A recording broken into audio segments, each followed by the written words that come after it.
பிடிச்ச ஸ்லாங்குன்னா தஞ்சாவூர் மாவட்டம் ஸ்லாங் தான். தஞ்சாவூர் மாவட்டம். ஆமாம். அது எப்படின்னா இப்போ வந்து திருநெல்வேலினா வாழை அந்த மாதிரிலாம் பேசுவாங்க. தஞ்சாவூர்ல அந்த மாதிரி எப்படி ஏதாவது பேசி நீங்க கேள்விப்பட்டிருக்கீங்க? தஞ்சாவூரில் எப்படி பேசுவோம் அப்படின்னா வாங்க போங்க அப்படின்னு மரியாதையே பேசுவோம்.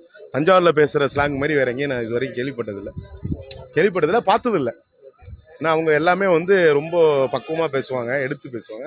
அதனால தஞ்சாவூர் ஸ்லாங் பிடிக்கும். கொஞ்சம் அமைதியா பவ்யா. ஆமாம். வாங்க போங்க உட்காருங்க சாப்பிட்டீங்களா என்ன பண்ணுறீங்க அதே மாதிரி, அதனால எனக்கு அது பிடிக்கும் Thanjavur slang. Okay okay okay. நம்ம ஸ்லாங்கை தவிர தஞ்சாவூர்ல ஏதாவது ஸ்பெஷலாக நீங்கள் பார்த்துருக்கீங்களா? தஞ்சாவூர்னால ஸ்பெஷல் தானே. தஞ்சாவூரில் பெரிய கோயில் ரொம்ப ஸ்பெஷல். அப்புறம் பொன்னியின் செல்வன் ஓட கதையை அங்கே தான் ஸ்டார்ட். ராஜராஜ சோழன். இதோட தமிழ்நாட்டுக்கு வேற பெருமை சேர்க்கறதுக்கு என்ன இருக்கு? அதானே ரொம்ப ஸ்பெஷல். அப்போ தமிழ்நாடுனாலே தஞ்சாவூர் தான் ஸ்பெஷல். தஞ்சாவூர் என்ன ஸ்பெஷல்னா இதெல்லாம் தான் ஸ்பெஷல்.